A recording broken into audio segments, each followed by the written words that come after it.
Bem, eu sou professor de Direito do Trabalho desde 2001, eu leciono. Atualmente eu faço pós-doutorado na Faculdade de Direito do Largo São Francisco, no Departamento de Direito do Trabalho e Seguridade Social. E advogo desde 1998 na área trabalhista. Gosto de pensar as relações de trabalho e a formação jurídica, como as pessoas pensam a relação de trabalho. Existe um conceito muito negativo, até por questão histórica do Brasil, né? O Brasil ele vem de e é um regime muito próximo, um passado muito próximo, que é o trabalho forçado sem remuneração. Até 1888, o modelo de trabalho era forçado sem remuneração. Sim. Então a gente tem uma cultura ainda de conceito negativo com referência ao trabalho. Principalmente o trabalho manual, alguns trabalhos são vistos de uma forma negativa ainda. Embora algumas questões tenham mudado, nós tivemos uma evolução, mas ainda tem essa carga negativa. E o direito do trabalho no Brasil é um ramo do direito muito novo. A CLT de 1943. Se nós analisarmos o Código Civil que nós tínhamos, 1916, nós tínhamos as ordenações manuelinas, filipinas, que o sistema já utilizava no Brasil. O Código Penal, 1889, as regras do direito penal. Então, a CLT é nova, a legislação trabalhista é nova. Com Getúlio Vargas, né, doutor? Getúlio Vargas, que tenta fazer buscar a conciliação entre a classe trabalhadora que se formava na forma livre com a classe industrial que se formava, saindo da classe rural, né, que era o empregador rural. Então, é uma legislação que ela vem para atender essa tensão, né, de trabalhador e empregador. E hoje ela já está muito obsoleta também, né? Com tantas evoluções. Inclusive, eu queria que o doutor fizesse um panorama geral. Nós tivemos uma grande mudança em 2016, né? 2017.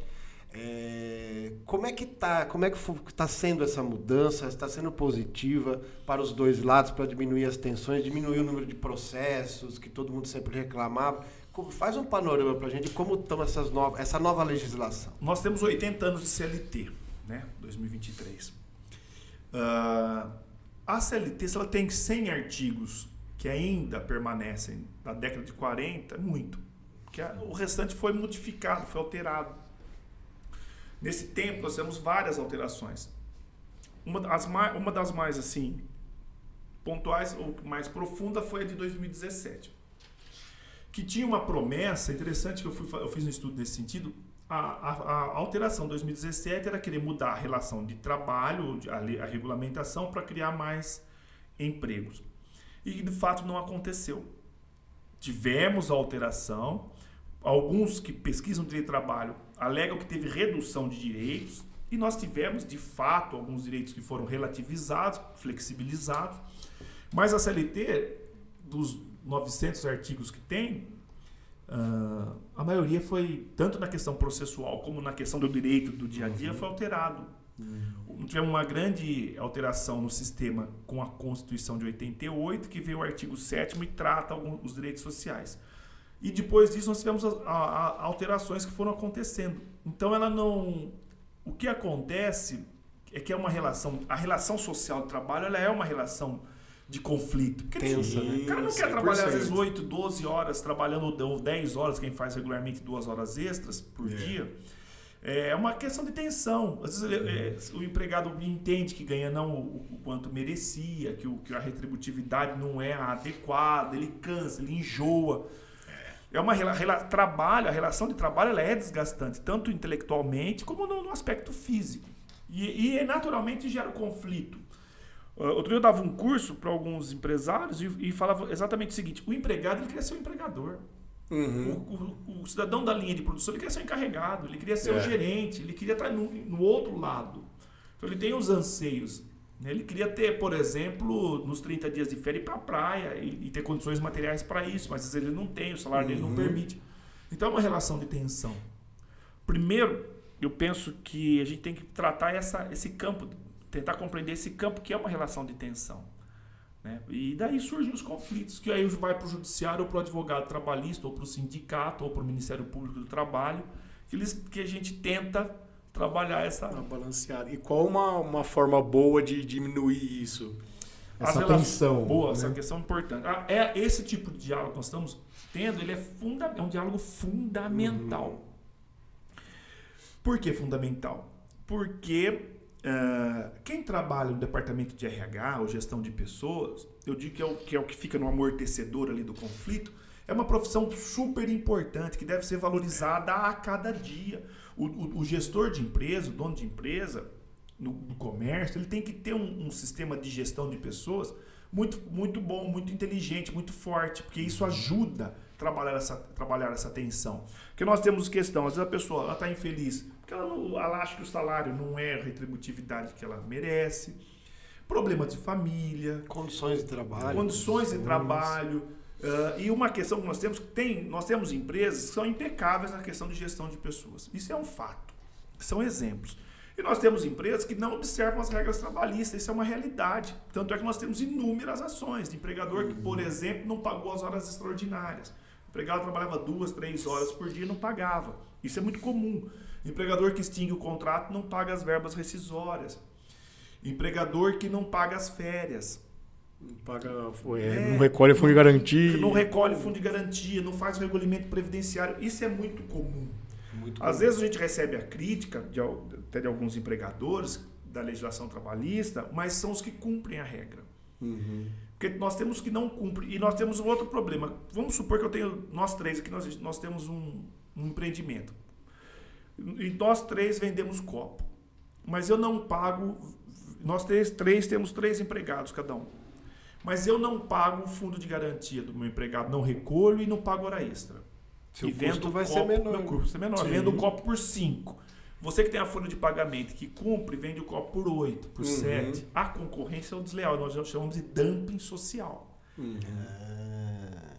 Ele usa esse mecanismo até para conseguir esse favorecimento. Ter mais lucro e afastar a concorrência. Então né? é uma questão, não é que a legislação ela é pesada às vezes, a questão é de organização mesmo, empresarial, de gestão, do diálogo que tem que ter. Uma outra questão que eu sempre falo.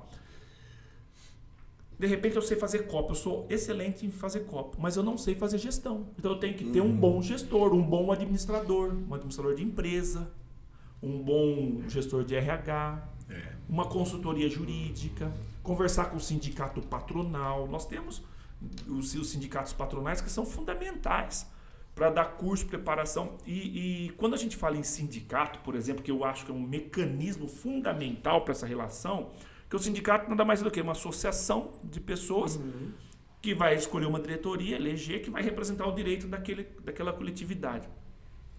Mas os sindicatos mais fortes economicamente no Brasil são os sindicatos de empregadores.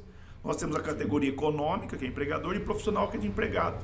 Então, os sindicatos que têm maior organização, maior poder econômico, por exemplo, a gente dá o sindicato das indústrias, o sindicato, a Ciesp, a Fiesp, são os sindicatos patronais. Dos bancos, a Federação dos Bancos, sindicato patronal.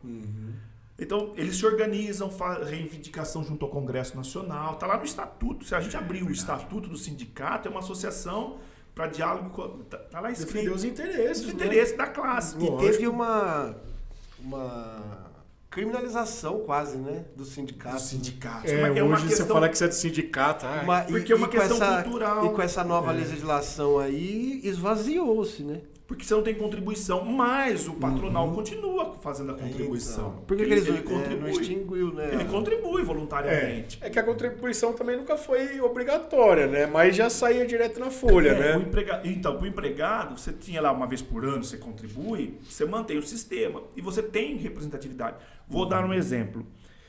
Eu precisava discutir uma questão de uma categoria, eu fui ao sindicato para ver se tinha convenção coletiva ou acordo coletivo. E a empregada do sindicato falou, olha, desde 2019 não tem mais negociação coletiva, porque não tem mais departamento jurídico, porque os empregados pararam de pagar a contribuição, porque não é mais obrigatória. Então a categoria ela não é representada na negociação. E o diálogo é importante, porque numa sociedade inteligente nós precisamos do quê? Do equilíbrio. O trabalhador ganhando, porque eu ganho vendendo copo, mas eu vendo o copo, a minha lógica, por exemplo, que ela compra o copo do fabricante, que emprega o cidadão, que emprega o motorista, é um sistema de coletividade. E o funcionário vai ter dinheiro para comprar roupa, coisa, vai pegar né? o 13º, que é fundamental, que ele vai com o 13º comprar outras coisas, o presente para a cunhada, para a sogra, que vai circular outros mercados. Então, se nós não pensarmos nessa coletividade, e a gente às vezes pensa com a cabeça do outro, né? Às vezes o pequeno, às vezes empresário, o pequeno comerciante, às vezes ele pensa com a cabeça do grande comerciante. E o lucro do grande comerciante é diferente. Os milhões que você tira, né? Basta ver o valor econômico do jornal que tem. Né? Os grandes faturamentos das grandes empresas é diferente. E inclusive com lucros de dividendos sem imposto. Sem imposto. Isso mesmo, de fato. Então é interessante a gente pensar essa necessidade de mais pessoas trabalhando, mais pessoas recebendo para fazer a divisão disso para o mercado estar equilibrado. Isso passa pelo direito do trabalho. Né? Esse é um lado sociológico do direito do trabalho. E a norma trabalhista está para lidar com esses conflitos.